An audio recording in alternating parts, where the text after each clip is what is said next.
अब कितने साल जियोगे? कोई 4, कोई 5, कोई 6, हद कोई ज्यादा से ज्यादा 70, 75, 80, इतने में निकल लेती है, टिकट कट जाती है। 70, 60 साल हो गए बिना आत्मा को जाने। और हमारा जो धर्म है वो टिका ही आत्मा पे है। कौन सा धर्म है हमारा? हिंदू धर्म है। कौन कौन हिंदू धर्म में हाथ खड़ा करना जरा? हिंदू कौन कौन है? अरे भाई इतना शर्माना है? बाइक पे लिखा होता गर्व से कहता हूं मैं हिंदू। हाथ तो खड़ा कर दो। हिंदू हिंदू हो, हाथ खड़ा करो यार एक बार जो हिंदू है। बहुत अच्छी बात है, बहुत बढ़िया बात है, पता होना चाहिए मैं हिंदू। अब सनातनी कौन है वो हाथ खड़ा करो, जो सनातन धर्म का है। परिभाषा बतानी पड़ेगी, याद रखना। हाथ खड़ा करते ही परिभाषा पूछूंगा, सनातन होता क्या है बताओ। है कोई सनातनी? सनातन का मतलब समझ लो पहले क्या होता है, और हिंदू क्या होता है वो भी समझ लो। हिंदू का मतलब होता है जो हिंदू धर्म के देवी देवताओं की पूजा करे, वो हिंदू है। जैसे हनुमान जी की पूजा, राम जी की पूजा, कृष्ण जी की पूजा, भैरव बाबा की पूजा, शनि देव की पूजा, वरुण देव की पूजा, इन सब की पूजा करने वाले को हिंदू कहते हैं। देवताओं के पुजारियों को हिंदू कहते हैं। अब सनातनी किसे कहते हैं? सनातन का मतलब क्या है? सनातन का मतलब है जो सदा सदा रहे, जो कभी मरे ही ना, जिसका कभी जन्म ही नहीं हुआ है, जो सदा अखंड है, जिसको कोई छू नहीं सकता, जिसको कोई काट नहीं सकता, जिसको कोई मार नहीं सकता, वो सनातन है। और उस सनातन को जानने वाले को सनातनी कहते हैं। सनातन का मतलब क्या है? अध्याय 2 24वां श्लोक पढ़ के देखना, तुम्हें सनातन की डेफिनेशन मिलेगी। तुम्हें पता लगेगा हिंदू धर्म कहां तक है और सनातन धर्म क्या है। जबकि हिंदू कोई धर्म है ही नहीं। हिंदू कोई धर्म नहीं है। कौन सा धर्म है? सनातन धर्म है। सनातन धर्म है। केवल इस दुनिया में एक ही धर्म है और कोई धर्म नहीं है। ना हिंदू धर्म है, ना मुस्लिम धर्म है, ना सिख धर्म है, ना ईसाई धर्म है। बना लिए ये धर्म, बना लिए कि हाँ भाई मैं बौद्ध धर्म में हूं, मैं सिख धर्म में हूं, मैं ईसाई धर्म में हूं। बना लिए धर्म। ये धर्म क्यों नहीं है? क्योंकि ये इंसानों के द्वारा बनाए गए। सिख धर्म किसके द्वारा बना है? इंसान के द्वारा। ईसाई धर्म किसके द्वारा बना है? इंसान के द्वारा। मुस्लिम धर्म किसके द्वारा बन गया? इंसान के द्वारा। बुद्ध धर्म किसके द्वारा बना है? इंसान के द्वारा। जैन धर्म किसके द्वारा बना है? इंसान के द्वारा। केवल और केवल सनातन धर्म है जो किसी इंसान के द्वारा नहीं बना। वो जब था तब इंसान भी नहीं था, वो जब था तब ये आसमान भी नहीं था। वो ऐसा धर्म है, यानी वो आत्मा है। उसी आत्मा की पूजा करना हमारा धर्म है। अध्याय 2 24वां श्लोक घोट के पी जाना। अगर सनातनी बनना है तो उसमें सब लिखा हुआ है। क्या है सनातन? ये आत्मा ही सत्य सनातन है। और जो आत्मा की पूजा करता है, जो आत्म ज्ञान को प्राप्त करता है, जो अपनी आत्मा के दर्शन करता है, वही सनातनी है। उसके अलावा सब अधूरा काम है। चलो, तो आज का सत्संग यही समाप्त करते हैं। उम्मीद है थोड़ी बहुत ही बात समझ में आई होगी। किस किस के बात समझ में आई है एक बार हाथ खड़ा कर दीजिए। किस किस के बात समझ में आई? 1% भी आई हो, 1%, 100 में से, बहुत अच्छी बात है, बहुत बढ़िया। सबके हाथ खड़े हुए, बहुत अच्छी बात है। लेकिन हाथ खड़े होने का मतलब ये नहीं कि आज हाथ खड़े और कल को दोनों हाथ नीचे लटक जाए। समझो, किस किस ने दूध उबाल के उसमें नींबू निचोड़े हैं? हाथ खड़ा करना जरा। दूध उबालते हैं ना सुबह, 5 लीटर, 2 लीटर, 3 लीटर। कौन दूध उबालते उबालते उसमें नींबू निचोड़ता है? हाथ खड़ा करो। कोई निचोड़ता है नींबू? क्यों नहीं निचोड़ता? बचपन में मम्मी ने समझाया था एक बार, बचपन में, और एक ही बार समझाया था, बेटा जो दूध है ना, दूध का बर्तन, इससे नींबू वाली चीजें दूर रखना। अगर एक भी बूंद पड़ गई ना नींबू की तो पूरा दूध खत्म, फट जाएगा। वो एक बार जो बात सुनी थी भूल गई क्या?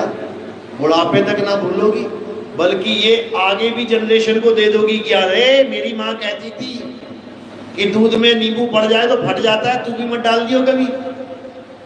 यानी वो एक ज्ञान छोटा सा सारी उम्र पकड़ के बैठी नहीं, और जो आज ज्ञान मिला है आत्मा का, कितनी देर पकड़ के बैठोगी? कितनी देर पकड़ के बैठोगी? बस थोड़ी सी देर। उसके बाद फिर वहीं से शुरू, पत्थर पूजा, जय अम्बे गौरी, जय हनुमान जी, जय राम जी। कहने का मतलब जो सत्य है उसको जानने के बाद अपनाना हमारा फर्ज है, और जो झूठ है उसको जानने के बाद त्यागना हमारा धर्म है। अगर इस दुनिया में कुछ सत्य है तो हमारी आत्मा सत्य है। अगर कोई तुम्हारे लाठी मारे, तुम हनुमान जी की भगत हो या राम जी की भगत हो या अल्लाह वाले हो या गॉड वाले हो या वाहिगुरु वाले हो, तुम कह के देख लेना राम राम राम राम राम राम राम राम, इतने में लाठी क्या करेगी? सिर पे पड़ेगी, सिर के 2 हिस्से हो जाएंगे। तुम मुसलमान हो, कोई लाठी मारे कह के देख लेना अल्लाह अल्लाह अल्लाह अल्लाह अल्लाह, सिर पे लाठी पड़ेगी और 2 टुकड़े हो जाएंगे। तुम सिख हो, कोई लाठी मारे तुमको वाहिगुरु वाहिगुरु वाहिगुरु, सिर पे लाठी पड़ेगी, 2 हिस्से हो जाएंगे। भगवान का नाम लेने से तुम नहीं बच पाए। अब क्या करना है? जैसे कोई लाठी मारेगा तो क्या होगा? तुम्हारा हाथ अपने आप बीच में आ जाएगा। कभी चेक करके देख लेना, कोई तुम्हें झापड़ मारे तो तुम चेक करना, उसके हाथ तुम्हारे तक पहुंचने से पहले तुम्हारा हाथ वैसे हो जाएगा। चेक करके देख लेना। किसने बचाया तुम्हें? किसने बचाया? राम जी ने या हनुमान जी की गदा आ गई बीच में? किसने बचाया? आत्मा ने। ये जो तुम्हारा हाथ यहां तक पहुंचा है ना, किसकी वजह से? आत्मा की वजह से। नहीं तो तुम लाश के लठ मार के देख लेना, आत्मा नहीं है ना, वो क्या ले और मार ले यार, आत्मा ही नहीं, कैसे बचूंगा? और जिंदा के मार के देखना, जैसे तुम मारोगे एकदम हाथ आ जाएगा बीच में। कौन बचा रहा है? आत्मा ही बचा रही है। अभी कुत्ता पीछे पड़ गया, तुम दौड़ोगे 100 की स्पीड में, कौन दौड़ा रहा है? आत्मा की वजह से दौड़ रहे हो। समझ लो, पत्थर में भगवान नहीं है, आत्मा में परमात्मा है। तुम्हारे पीछे 10 कुत्ते लग गए, सामने 50 फुट की हनुमान जी की मूर्ति है, राम जी की मूर्ति है, श्याम जी की मूर्ति है, कबीर जी की मूर्ति है, किसी भी भगवान की मूर्ति है, और 10-20 मीटर पे एक 5 फुट का आदमी खड़ा है लठ लेके। किसकी तरफ भागोगे बचने के लिए? 10 कुत्ते पड़े खतरनाक वाले, 100 फुट की मूर्ति है, हाथ में गदा भी है, धनुष्मान भी है, उधर एक आदमी है अकेला खड़ा है लठ लेके। किसकी तरफ भागोगे बचने के लिए?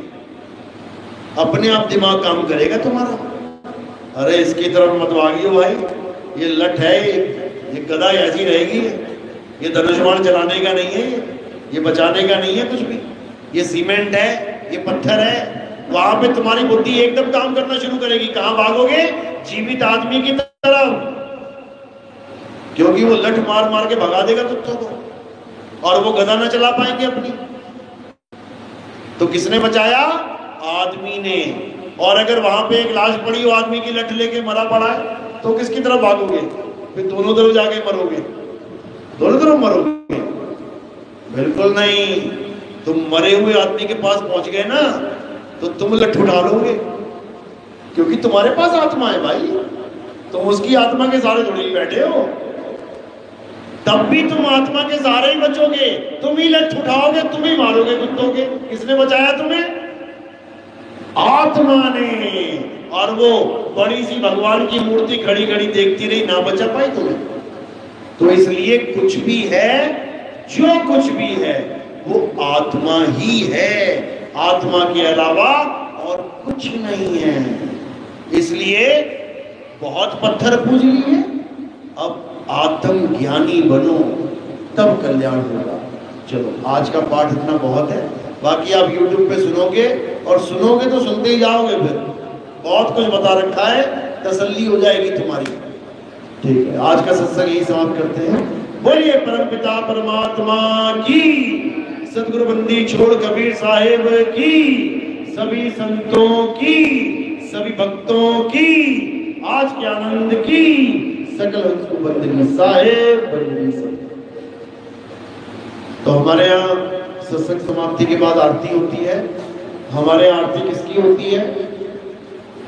हमारे यहाँ आरती किसी भी जड़ वस्तु की नहीं होती है, यानी किसी पत्थर की, मूर्ति की, किसी कैलेंडर की, फोटो की आरती नहीं होती है। हमारे आरती किसकी होती है? हमारे यहाँ आत्मा की आरती होती है, आत्मा की आरती। मेरे पास आत्मा है कि नहीं है? बिना आत्मा क्यों? आत्मा है, वही आत्मा तुम्हें ज्ञान समझा रही है, वही आत्मा तुम्हें बोल बोल के बता रही है कि सच क्या है, झूठ क्या है, समझ लो। उसी आत्मा को गुरु कहते हैं, गुरु। उसी आत्मा को संत कहते हैं। संत हमारी आत्मा, हम संतन के जीव, संतन हम में रम रहे, जीव माखन में घी। यानी हमारी आत्मा ही सच्चा संत है जो तुम्हारी मुक्ति करवाएगा।